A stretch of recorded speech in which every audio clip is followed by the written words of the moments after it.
Your sounds of the holidays on 93.5 FM, Laramie's home for the holidays, KOC FM, and Studio 255 in the Laramie Plains Civic Center. Lights are on, lights bright. We've got new lighting in the Laramie Plains Civic Center. Want to thank the executive director, Jessica Brower, and her staff and team, and grant funders as well as contributors in any fashion for our bright lights. We have wonderful nice lighting nice again lights in this mathematics classroom of nice. Old. This is a mathematics classroom? Yeah, formerly a mathematics across from home economics across the hall. Yeah. And this former high school comes alive with more than 50 groups and organizations that call this home. I guess it's closer to 100 now. Here. Yeah, so many nice. Many good organizations calling the Laramie Plains Civic Center at 710 Garfield Street home. Nice. Yeah, L. Cameron in Studio 255 with myself, Eric Henderson. Good morning. What is today? Today is Monday. Monday, December 15th. You got 10 glorious shopping days to help Santa through to stuff your stockings. Go. Wherever they might be, hanging over the chimney with care. Right, very nice. Now a lot of imagery right there. Do you have a bag of conversation points for us? We've already talked about some things. We don't want to talk about anything we've already talked about today this morning because we've touched on some really tender topics, and we both understand that. We both want to be sensitive to like the things that we've already talked about this morning can be difficult for some folks. Just to let the audience in on that, so it's not an inside commentary. It's we debated on how far we would travel the path of Erica Kirk and Candace Owens debate that's going on across social media, frankly, and looking for some more solid tack points of which to reference and perhaps ask for your input on, and in all regards.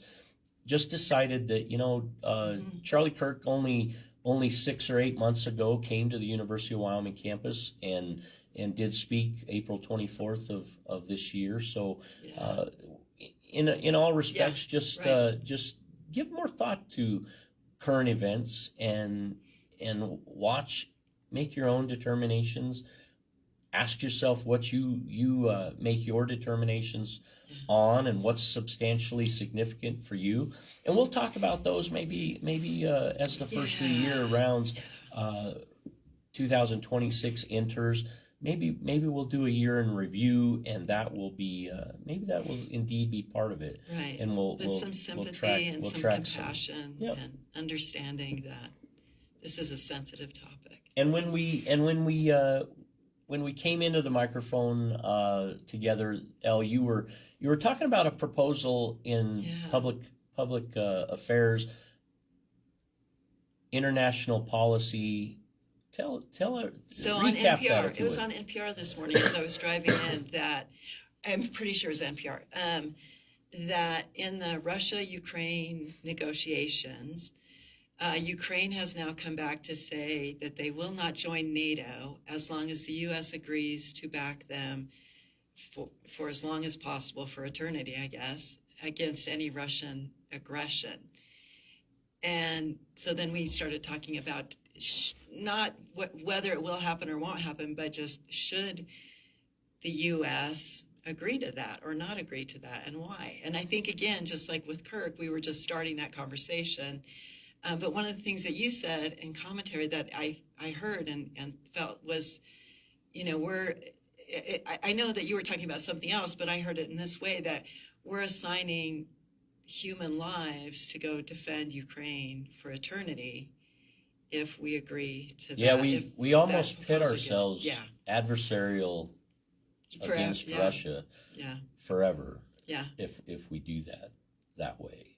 And it seems like from putting my head between my knees and a math book over my head in hallways as an elementary school student, during the years of Brezhnev and the Cold War, Khrushchev through the Cold War. I think I think with that path we regress again, and I went further and I suggested that had we maybe in 2016, 2017, had we deployed American soldiers in Ukraine or along the borders of Ukraine and Russia at that time, although Russia wouldn't have let us in that territory for that reason, but we would have been welcome in Ukraine. Right.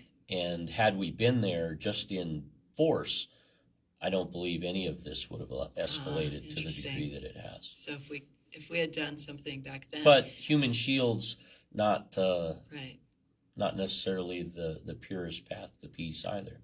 And then the other thing you said was, why doesn't Ukraine just go ahead and join NATO? I'm ignorant to what effect that would ultimately, what difference would I think it's Russia that's saying that they don't want them to join NATO. And your point well taken that Russia would be against, and Russia's generally speaking against anything that politics against their will. Right. And is that much different than America's? Fair. I think that's a fair thing to say. Is that much different from America's? Yeah, that we're willing to do what we want to get our will. Yep. It seems. How many countries? Somebody was about 2 weeks ago. I don't know. Somebody estimated there were 197 countries, and America invests in nearly every one of them.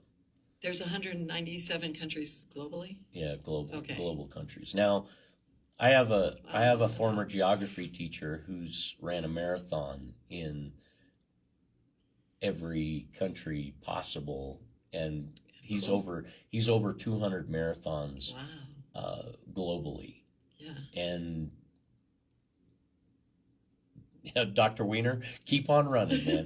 Keep on running. Oh, you named this person. You called that out, man. You're like, Dr. dude. Wiener, Dr. Brent Wiener. Let's talk about you, dude. Yeah, Brent Wiener. Dr. Brent Wiener. I've invited him to the show a multitude of times. It's tough to catch the man when he's not traveling. He is going and doing, and I could only hope to keep pace with half his speed at later time in my life, or this time in my life. Okay, how did this go from what we were talking about to we were Dr. 200 marathons in 197 where I was going countries. was America invests in. Why do we invest in all these countries? Do we really invest in all these countries? Do you think we don't? I don't know. I'd have to look at the information. I mean, I don't have data. Like, I didn't verify what was claimed either. That nearly every one of those countries globally, America has right. put So money somewhere into. in my head, I'm going invest tariffs. That they know that two don't go together. We don't invest in countries and at the same time put unreasonable tariffs on them, to the point where iRobot, what is it called? The Roomba. Their company is going out of business because they can't get the parts they need from Vietnam because of tariffs. So it's hard for me to imagine that the U.S. invests in all these countries when at the same time we're putting tariffs on all of them. Did I read correctly? Donald Trump just signed an executive order that discouraged states talking about him. Discouraged states from passing anti-AI legislation. Did I see that correctly? I have no idea, but that's a good direction to go, because do states need to pass anti-AI legislation or AI protection legislation, and what does that actually look like? For me, the bigger concern is online stalking. How do we protect it? How do we define online stalking? How do we protect people from online stalking? What is the civil pursuit that we can go in, or not criminal pursuit that we can go, maybe civil too, but so both criminal and civil pursuit that we can go in when someone is online stalking us and therefore threatening us? What other protections do we need around AI? Is there not protections already against stalking of that nature? Not to, I don't think so. In Wyoming, Is there? statutes include stalking.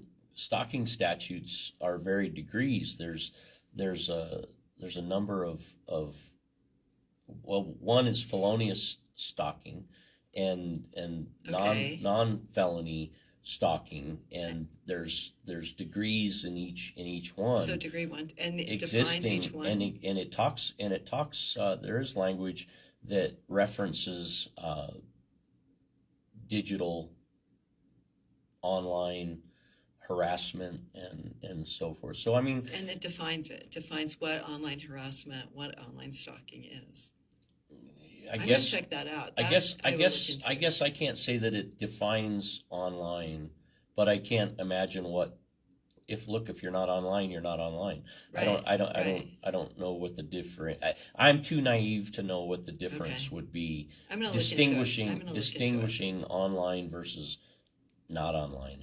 To me, it's on light, off light. I mean, you're online or you're not online, and Yeah, stalking someone driving by my house right, versus someone on the embodied internet, presence, right? touch. Versus someone sitting in their home but obsessing and like stalking, like looking at every website, looking for any details, and then probably using that to threaten the person. Well, aren't you really heading towards an evaluation of public record? I don't know. If you are going in that path, you are really going to change the landscape. Eventually, you're going to have to look at public records acts and what's available Oh, as public interesting. records, because if people hide their license plate, I don't know how to look up a license plate and identify an individual driver of that, or I don't know what information can be found from that, but I see people cover their license plates when they're going to sell a vehicle, and I Oh. find that interesting, because Well, do you need their license plate or their VIN number if you're going to buy their vehicle? you probably would reference both through a registration. It's very common to take a copy of your license and registration as you're making a transaction with a dealer. I can't imagine that it would be necessarily much different on a private sale. So how does that help someone who's online, who are on the internet or using the internet to threaten or harass or intimidate someone? Well, you expressed the concern over stalking by online stalking. Yeah, because I think that's a huge And concern. if So if I call I a guess I cop, would swing the question to you. What do you see as the threat? They're not touching, they're not until there comes a point where they have actually threatened an individual right, or approached them. right. It's very hands off. No harm. I mean, it's kind of like voyeurs. They look, but until they touch, is there harm? And I don't know. I guess my contention would be I think not. But That's interesting. but I do think that at the core is how much information is available in public record. When there's a reason why your bank records are your bank records. They're not to be public. There's a reason why your health records are your health records. They're not to be public. All right. But as soon as a court case comes out, part of your health records can be compromised because you have a decision that includes the facts of a case, and the facts of a case include your health circumstances. Sure. Right? Right. So then, therefore, part of that becomes public record. Okay, I'm still a little lost here, but I'm thinking back to stalking, right, which was my original concern. But we were talking about AI. But how? And I think what I heard was, they're not causing me physical harm because they're not close, or they're not causing their victim physical harm because they're not close. But how do you say then for scams, online scams? They're not physically present. online scams are not physically present. However, they're What is causing huge amounts of harm. What's the harm? The harm is often fear. Oh, I think it's money, and maybe it is fear. Certainly intimidation. But fear and intimidation. The criteria. The point is fear and is intimidation. Proving fear versus proving monetary loss is monumentally different. I think then scams go to loneliness. They know to tap into people who are lonely. So a predator would target through that information, is what you're thinking. Right, and the predator would also target. So why would you get online if your fear was that you wanted the ultimate safety? Because not everybody's bad. Why would you not control that? Not everybody's horrible. Not everybody on the internet is doing bad things. Like, yeah, but some people are fine. There's that 1 in 100,000. You're only as strong as your weakest player. You're only as strong as your weakest player. Right? There's like people fixate on something. They do. They get something in their head, whoever it is, and they fixate on it. They hold on to it. Do you like to legislate by the one or the many? By the many, always. That's the problem with the Electoral College. Right. So that's a dichotomy right there. If you like to legislate for the many, are you going to be ruled by the one? That's what I'm saying. Not everybody on the internet. It's like 1 in 1,000 people are bad. So I'm not going to get off the internet because one person is an asshole. I'm not going to. But I would like that. I think we started talking about this earlier too. I would like that one person held accountable for their behavior, because it is tapping into fear, intimidation, threats. But what I also heard, I think, is that it's already in legislation, or something to the effect is already in Wyoming state legislation. There's recognition of online versus in person, I guess, but because that was the original thing was, should we legislate AI? Should AI be legislated? And that's only, that's only one particular vein of online. I mean, there's crypto that's concerning to many people. Yeah. There's right. What's my dollar worth? Right. In paper and coin. I mean, right. The elimination of the penny doesn't seem significant to a lot of people, but I think about the youth of America, the future of America in our youth, not having lemonade stands because coins are no longer present. Cash goes away.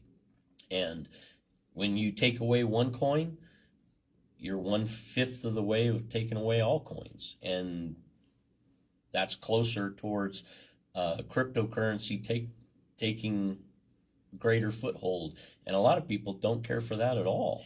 They won't make an online purchase because they are personally against, by fear or by determination, against online pathways for money. I mean, they want that. I bought this. Wow. I touched the item. That's that give fixation you, I'm talking about. Right? That's not open to. So I think the lemonade stand can still operate without pennies. Yeah, we just go to Venmo, fine. Right? I mean, a youngster, a five-year-old needs a phone, phone and a technical advice. How often do you use cash when you buy anything? Probably much less than 10 years ago. We all use debit cards. We just do. But when we've changed from having a cash only to now we have debit cards. When I'm at the greatest stewardship of my own dollars, I use cash.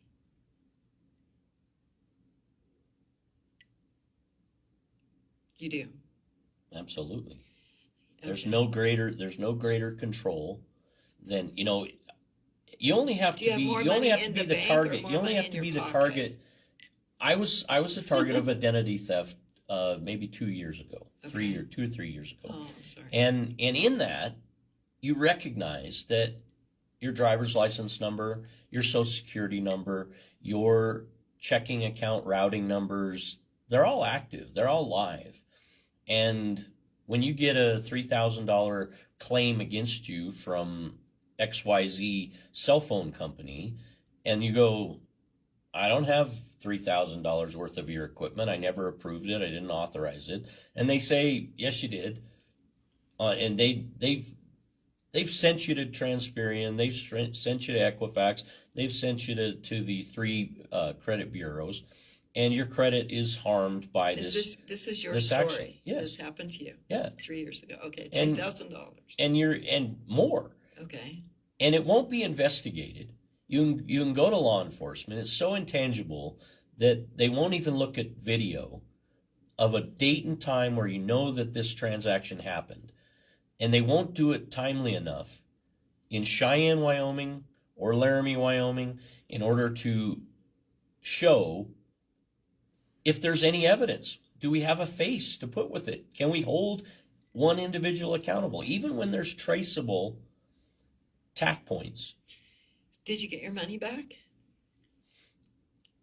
That, to the credit of my financial institution, yes, was protected. Did it take very long? Yes, it took a long time. It did take a long time.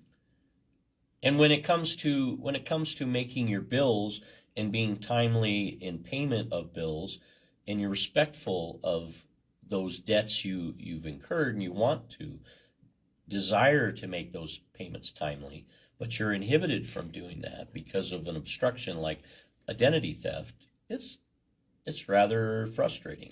So no criminal charges were ever filed against anybody. No criminal charges were No ever... evidence of even the financial. Okay, see, so that even is the financial frustrating. institution. See, I can see that, and I can see why we would need more legislation around or something around.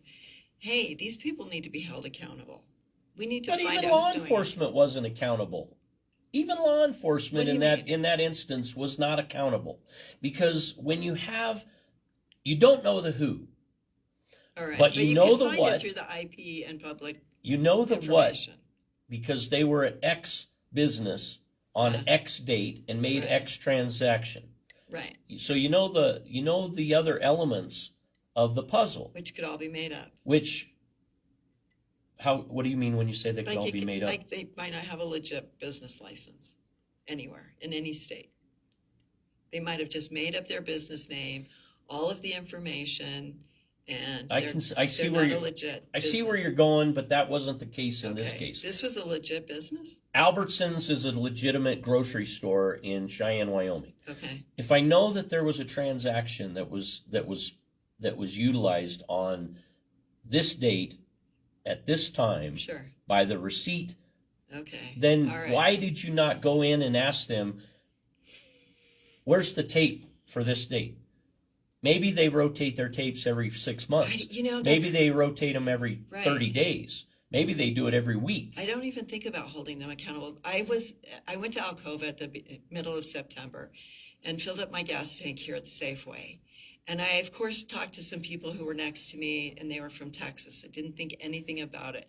But before I even got to Casper, I was alerted that there was illegal activity on my debit card. Like that quickly, they had accessed my debit card.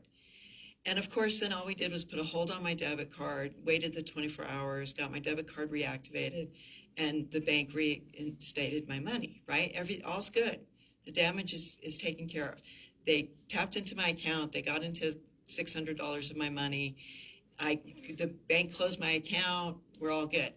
I did not once think about, we need to hold those two people accountable. We need to take those two people to court. Criminal charges needed to be filed against those two people. I didn't even think about that. I think that's a legitimate point, that these scammers are out there and they continue to get to do what they want to do because we don't do enough to hold them accountable. I'm on page. Yeah, I just find, we talked earlier about accountability in general. Right. We talked about yeah. local, federal, state accountability. Where is the accountability? Well, it's come to a point where you made the comment that I'd like you to maybe talk more about here. It's not even, I said, it's come to a point where accountability is only expressed at the election, at election points, where we elect someone in or out of office. And you said, if even there. Talk about that. What's your vantage point of why are elections not holding Look at what officials Chuck Gray accountable? has done. I mean, it's not hard. First off, we've been heavily gerrymandered, especially in Wyoming. And, we have to redistrict by Constitution here in Wyoming every 10 years. Excuse me. Oh, my throat. We have to redistrict every 10 years. And I started saying in 2020, what are we going to do in 2030? We need to start looking right now at an independent group of people to come in and redistrict our states so that it's fairer than it is right now. And we can do it. You can get an independent group of people to come in and redistrict so that in 2030, which is 4 years from now, we're not all scrambling to redistrict and do what we need to do to make sure that people get what they want in Cheyenne and not what the people of Wyoming want. So number one, it's the gerrymandering that's been done. It's the redistricting that's been done. So again, where is my vote counting? How is it counting in any election? How are we showing anybody what accountability is? And that gerrymandering supported the two-party system, didn't it? Yeah, it does. It does. Absolutely.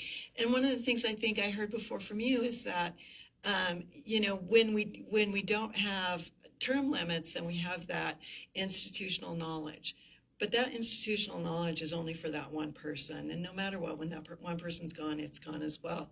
And it really has not led to a more democratic United States. It's actually led to where we're at now. So do I think that accountability comes in elections? No. We have plenty of people in public office today more than ever that probably shouldn't be there because we can't do it.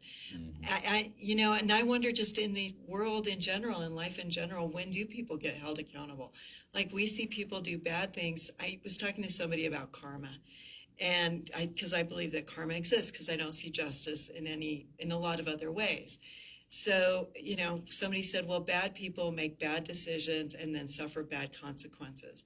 But yet we've all seen people who have done bad things, made bad decisions, and seem to profit from it and not suffer bad consequences. When do we hold people accountable? How do they get held accountable? Is it a higher power? Well, I don't think you have to look farther outside your own circle. Each one of us can ask ourselves, how do we hold one another accountable? How do you look at okay, so the Talk Shop tip line is open. Radio works at mail.com, one avenue for you to submit your Talk Shop tips. But the Talk Shop tip line brought in two story leads recently. The first was a public works official responding to a call and subsequently arrested for DUI while on that call.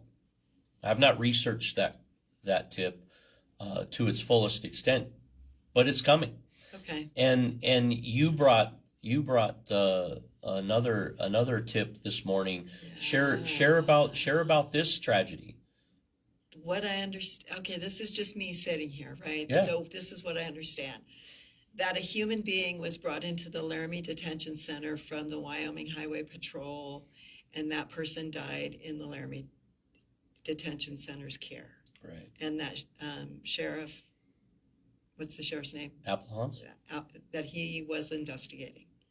But I haven't heard anything since then, so I don't know anything else. And so there are two important local happenings reported that they don't get covered. No. For one measure of accountability, our news cycle is... For one measure of accountability, the boomerang through the years has decreased in publications. It's not a 7-day paper. Right. It's fewer days than that. The online access is not 100% of population, nor was the printed publication. But nevertheless, where's the media coverage? And who's going to cover it? Are you going to get it from, maybe you get it from KUWR. They're a state interest with a little more funding perhaps than others that don't feel insulated from the story they tell. Right. But on another realm, you go, we need more media coverage locally, guys. Conversation, at least, and at least talk about it. So I'm glad to be that avenue here. Okay. And I was dumbfounded. I work hard personally keep my finger on the pulse of many things in town. Yeah. State, national to a lesser degree. But locally, I like to think of the Talk Shop as a leader in topics covered versus any other media. Multi-million-dollar comparators. And that's tough because you have to be willing to hear things that maybe you don't agree with. And so the Talk Shop mission to talk, to listen, and to learn is a great vehicle in Thanks for providing it. moving around to do those things. So we got to look into that. Another topics of 2025 that need looked into further. Where's the city of Laramie's litigation stand with surface water management program? Where's the University of Wyoming's claim? Where's a billboard company's litigation stand against the city of Laramie, not allowing them to update their 5 billboards throughout the community? There's so many things, you know. How do you feel about political signage on public property, El? You've been a campaigner. Politicals on public property? Yeah. No, not on public. It's for the public. Even by special permit, if there's a special permit, you know, how does if I have more money, I can get my advertising. Well, how does Washington Park is an open forum as a public property? Okay, so right? what's going on? Oh my gosh. So Freedom Has a Birthday. Yeah. Has political candidates far and wide, different parties. They're all there. Right. How is that permissible on public property as campaign signage is all over there? How is that? That's a great question. Brett, you're nodding. You're smiling. Thought-provoking. Do you have a contribution? Oh, good morning, everyone. Good morning, Brett. Yes. Okay. Yes. Well, political signage on public property. Well, I think it should be allowed on some public property. Having run for office and having found some difficulty in getting the word out and getting signage up, not everywhere necessarily, but one of the things that the city did when everyone was campaigning was make it very clear and send out multiple notices that they did not want you to put signage in the courtesy strips alongside streets. And the easement kind of, right? That's right, the courtesy strip. Okay. And this made it very difficult to put visible signage there, even if the owner of the home adjacent to it wanted your sign there. Right. Because that's public property, not personal property. Now here's the deal. Municipalities get to decide whether to allow this. And if there's a state highway running through your town, let's say like Grand Avenue, which obviously is a state highway, then the state actually explicitly leaves it to the city whether this is allowed or not. And so it actually acknowledges the fact that the city could do this, but so far it never has, and it makes it difficult to promote items that are on the ballot other candidates as well. Interesting. Yeah. So if you have a ballot issue coming up and you want people to know about that and be informed that that's the vote on that is coming up, you also cannot put a sign up in the courtesy strip next to the street. I think that now the city claims that it doesn't allow this because of traffic safety. So there probably should be some limit on the height of what you put up so that you don't block people's view. But in my opinion, having gone out there and campaigned and having people ask me, please put this in my strip, and courtesy strip, and I tell them I can't, I think the public actually wants this. And so I'd like to see the city reconsider it, maybe as part of their sign ordinance. Well, another issue brought to light comes through the Winter Lights Festival. The Winter Lights Festival has campaign signage, not for all candidates, but for election candidates. So, candidate at this time, there's one. And in that's on public property, right or wrong. By law, right, it's against the law. Right. But by special permit, does that exclude the coverage. Yeah, I would not. I would rather not see a political candidate at the lights in Washington Park. Look at that. The lights, the power is probably a joint effort between Albany County and City of Laramie. I don't know direct funding, but I would presume that we're paying the power.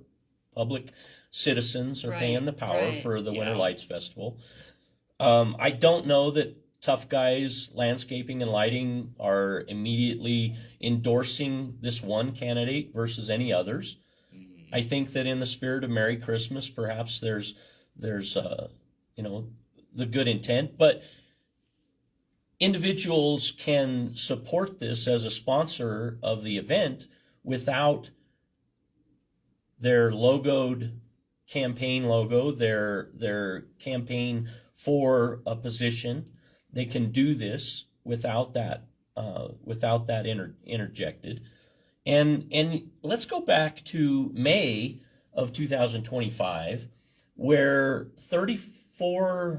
approximately 34 organizations plus one commercial organization, so 30 plus nonprofits and one for-profit organization sought public monies from the city of Laramie directly, and the county may have been as well pursued for money. I don't know if the county approved it jointly with the city, but suffice it to say, they secured, I think every organization, I don't know of any of the 34 submitted application for funding.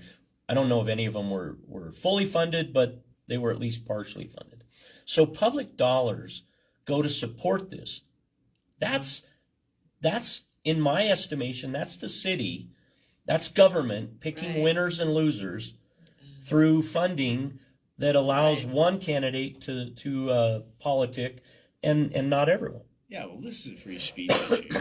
You need to, first of all, if you allow one candidate in, you've got the camel's nose in the tent. You really need to allow everyone in there, because otherwise it's not just fair. That violates the equal protection clauses of our state constitution and our federal constitution if you don't allow any candidate to participate in this.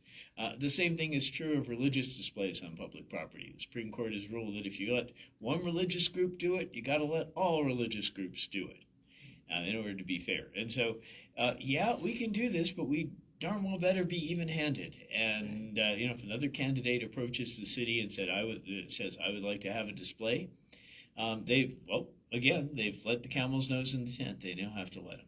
Freedom, too. Their freedom. It's my freedom as a candidate, to say, I'm going to pay the special fee.